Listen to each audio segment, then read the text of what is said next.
Hi, it's Timika Chambers with Create a Generational Love Cycle. I hope all of you are well, and I want to thank you so much for tuning into this podcast, listening to this podcast. As you may know, if you've been listening to me for some time, and actually I've been off for pretty much this whole year, just kind of sorting things out. The past few years, the kids going to school and being in the Midwest, and now we're back on the West Coast and really just sorting things out, healing, helping others to heal. I took care of my grandmother um, for over a couple of years or so, and really just this earlier this year sent her home to her spiritual home on her birthday. So my grandmother was 96 years old before she passed, and I got a chance to really see experience her smile, her spirit, and then she just kind of went downhill. I could tell there was a difference, as she kind of slowly kind of left her body, if you will. And I learned a lot about her, and I was able to put some experiences in perspective. And it's pretty key to what I'm going to talk about today. What I'm actually going to start this podcast talking about, and it's the term relationships. And I believe we that that this concept needs to be talked more often in the world today, in books today. I know there are books on relationship, but to really put it forefront, at home, at our jobs, at school, employment, any kind of employment, wherever we are, to really to believe and know that relationships are the foundation of who we are and what we do, how we express ourselves in the world, how we express ourselves to others. And like I said, more time, I believe, needs to be spent not only outside of our homes, but inside of our homes. One day I was cooking breakfast, preparing breakfast, and I just noticed that my kids, they were over in the corner, and they were just really just um, just talking to each other. I really felt a nice um, atmosphere of love. It was just, you could feel the love in the air, you could feel the cohesiveness. And I was wondering, wow, just thinking about it, how you could just be there and just thinking about it.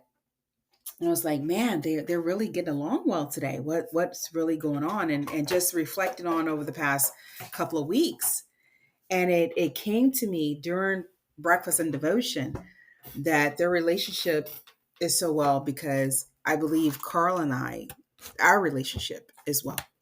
And how our children relationships, brother and sister, are a reflection of mother and father or parents or caregivers in any form in the home. And we often, can think that people are bringing stuff to us, but it's what are we grounding in the home? And I just want to touch on relationships. And I also did share this with my family too, as well, that I realized how smooth and how cohesive my husband and I have been, resting everything that we've been through and having this time to rest and having this time to spend time to each other, with each other, walking on the beach, talking, listening, and just being together and seeing that play out in our children, really being present in the moment of really understanding, wow, that is a reflection of who we are. And I always say that everything that we do starts at home. It doesn't start with your coworkers. It doesn't start with your best friends that you've known since school. It starts at home. And then go beyond that, our relationship starts with ourselves. What is our relationship with us, with you? What is your relationship with yourself? And also, too, what is the relationship you have of that which created us? Spiritually, do you believe in God? Do you believe in infinite power? Do you believe there's a spirit that is keeping everything um, in motion, in the earth, the planets, the universe, how our bodies work and how they work on their own, our heart rate, our lungs and breathing, and our digestion. What does that relationship look like with what you believe you are?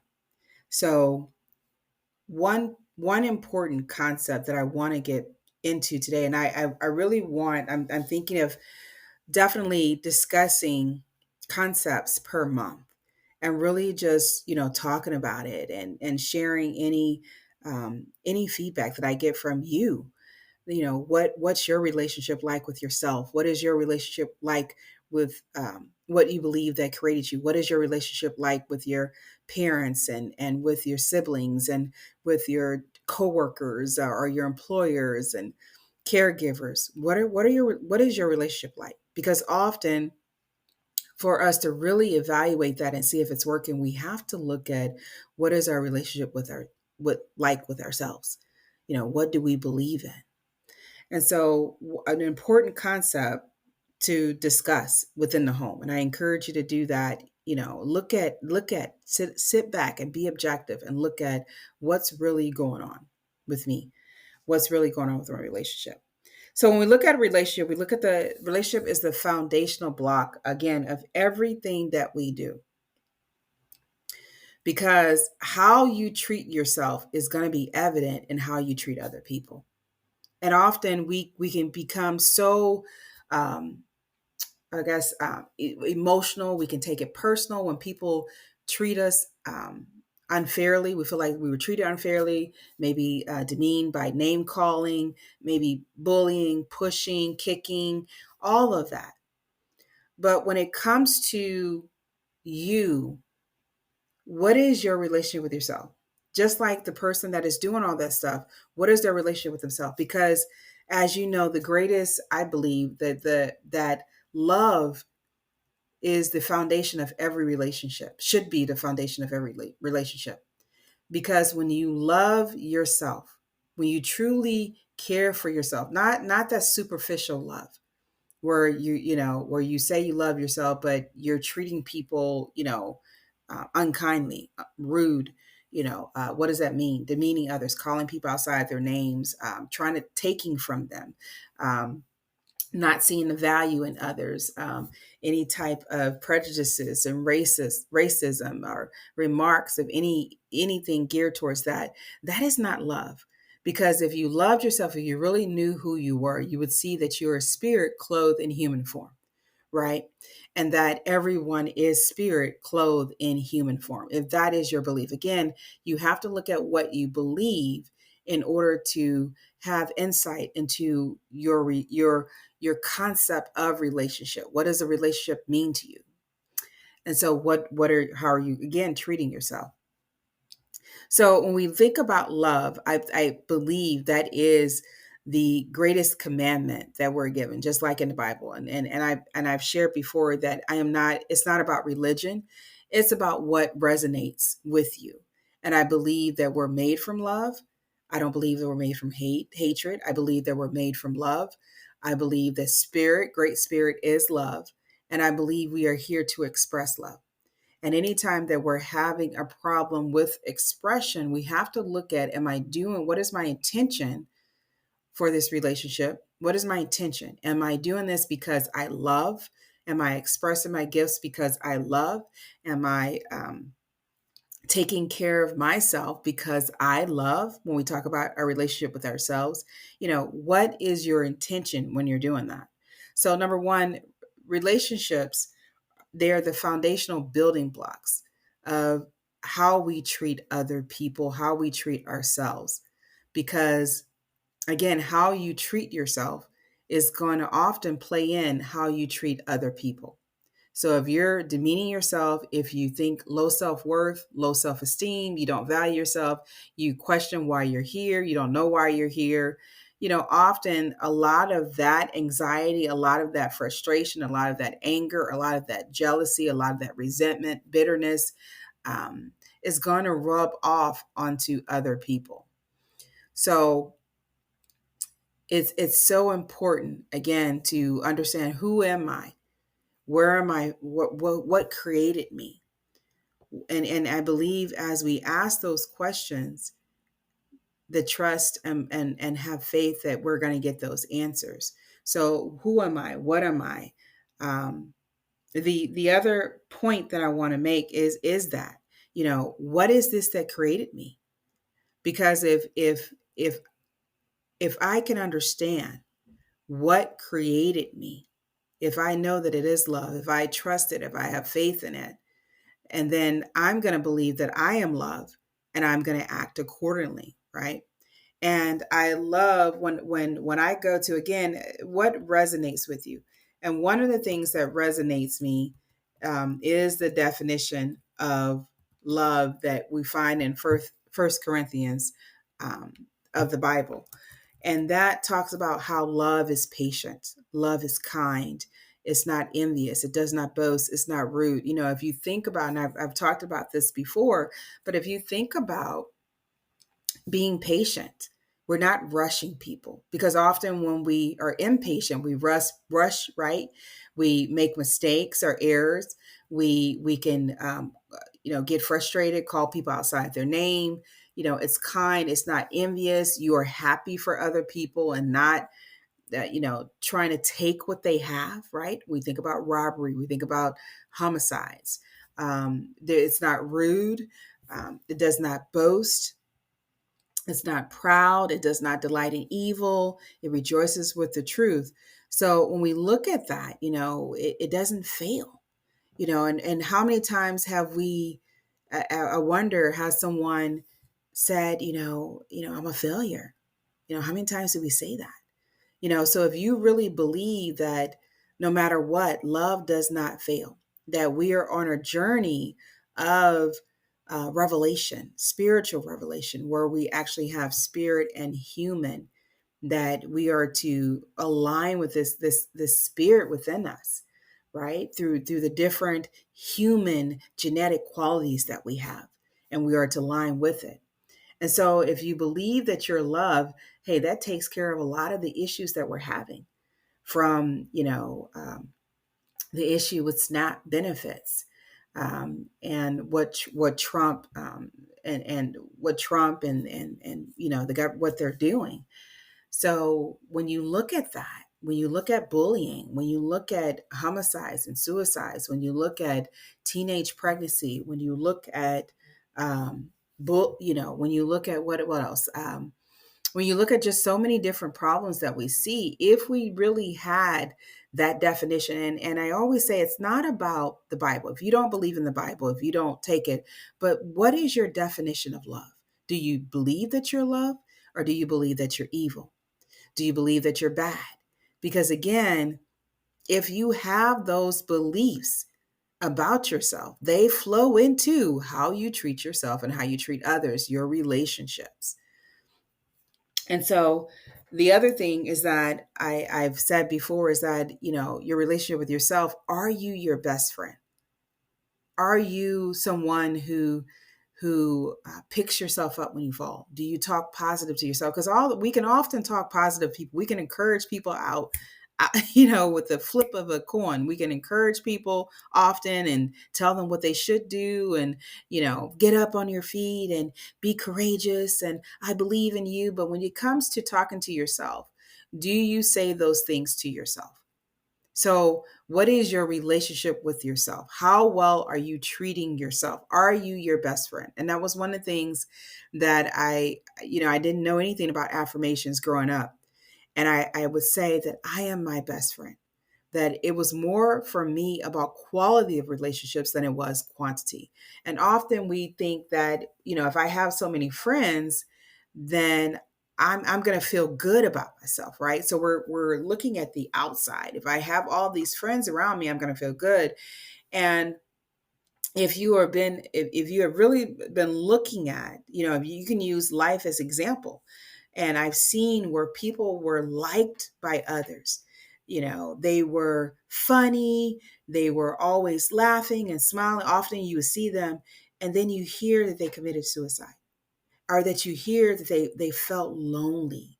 There are brothers and sisters who grew up in large families but felt lonely. They didn't feel that they had a relationship with a good relationship with those brothers and sisters. They didn't feel like they had a good relationship with themselves, right? Because they allowed the external relationships to kind of impact their internal relationship. And so, one of the things I talk about in my book, Cultivate, we were talking about cultivating the garden within, is that it's so important to look at our internal environment, look at the relationship of ourselves first, as part of this one, because I always still say look at the creator, right? Relationship is the foundation of everything that we do. Number two, what is your relationship with your creator? What do you believe that created you? Number three, what is your relationship with yourself? How do you feel about yourself? you know in who what are some things you tell yourself? What do you think about your body? Does it disgust you? Do you like it? Do you feel like this is do you have you accepted it? This is the costume that I'm wearing for this lifetime. This is who I was created to be for this lifetime. you know so are you your best friend? Because I tell my children, even for myself, before you can call someone else a best friend, the best friend should be you. That should be the top of your list, at least at the top of your list, right? And for me, I believe God is my best friend, because he knows, he listens to me. He's patient when I do stuff that I should be doing, stuff like doing this recording podcast, and I don't do it. Listens to me. I feel like knows what I need, what I don't need. Just many things, many prayers that I've had that have gone answered and unanswered. And often you realize the ones that have been unanswered are often the ones that you didn't need in the first place. Um, and honestly, I just feel like a lot of my prayers have been answered. But there are things that I wasn't ready to receive at that moment. And so, of course, it was like, okay, later, you'll get it later. Just keep moving in the same direction, in that direction. Important to note that whatever we are, and you've heard this through the law of attraction, right? That whatever we are, we attract. So if you're abusive to yourself, if you're abusive, you're probably abusive to your spouse or to a friend or associate. And then you get other people that are abusive too, you know, uh, name calling, whatever it may be. Now, does that mean that I attracted evil people, even if you're trying your best to love yourself? I think that is a different part where, when I say evil into your life, or people that name call you, you're trying to treat yourself right. I think that becomes our test. I think life has a way to really confirm the importance of really loving yourself, and also to see if your foundation is really strong as it should be, right? Does it come crumbling down when someone says something negative to you? Or are you able to stand firm and stand into who you believe you are and know you are? And number five is that I've mentioned this before, is that relationships are, I believe, should come from love. That if we really took a whole body, whole rounded definition of love. When we think about love helps to build people up, right? It edifies. It helps to people to become the best version of themselves. Therefore, when I think about patience, when I think about kindness, when I think about does not, delight in evil, rejoices in the truth, when I think about does not boast, does not remember wrongs, that love is the foundation of who we are and how we're to express ourselves on earth through our gifts, through our talents and our abilities. And so when I talk about relationships, I really want to bring in, and I'm bringing in these five major points, that relationship is the foundation of everything we do. How we treat ourselves, how we treat other people, in whatever role, in the various roles that we are, as a mother, wife, me, sister, a cousin, niece. How I feel about myself is going to affect how I treat other people. So when we look at our relationships, we have to see, okay, how am I treating myself? Because if I'm treating myself with respect, if I'm loving myself, if I'm taking care of myself, often that rubs off on other people that are close to you, that really are attracted to you because that's what they really want to do for themselves, right? And they see that, they see your light, and they want to be a part of that light. They want to do those things, but they probably didn't have someone who was consistent or someone who could show them how. And I believe that for our gifts to really bring light to the world, the intention with our gifts, whether it's singing, music, any musical ability, construction, teaching, coaching, whatever it is, the intention has to be set on love. How can I serve? How can I serve my gifts and talents on love? Because when you mix it with greed, when you throw in anger, there's a saying that says, success is the best revenge.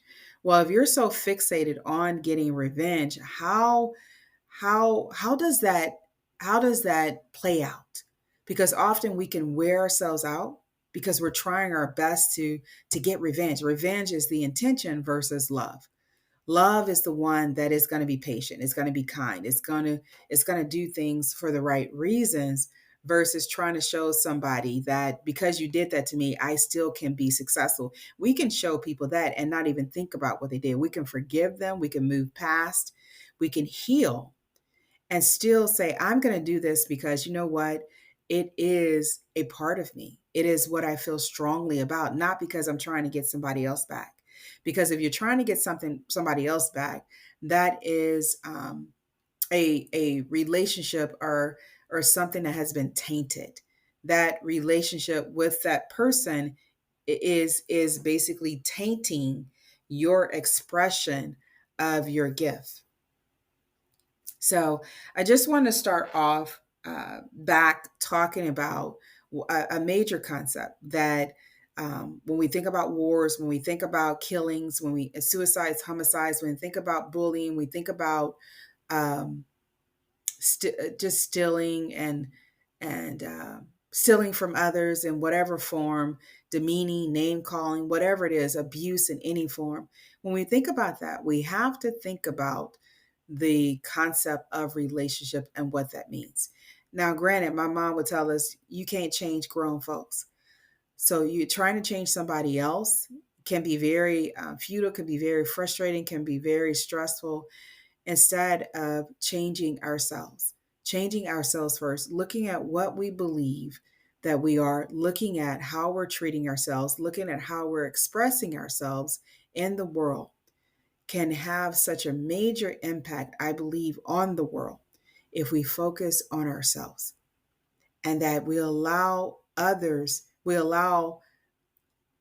to see what a true relationship, taking care of ourselves, taking care of our body, being careful of the words that we speak and the words that we choose, having standards and standing for what we believe is right, no matter what, no matter if that leaves us alone, right? Alone in that, or leaves us with very limited friends. Because as I mentioned before, you can have people surrounded by people and they still feel alone, still don't feel like their emotional and their mental and intellectual and social needs are met.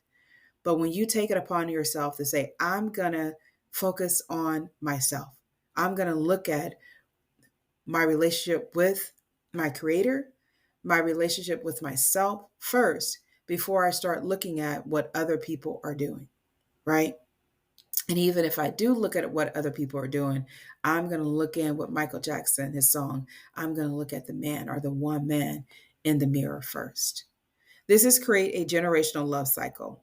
And it's not about, I didn't name it break the generational cycle of pain because, like Mother Teresa said, I want to focus on the end result, right? We want to focus on what it is that we want. We're not against the war, we are pro peace.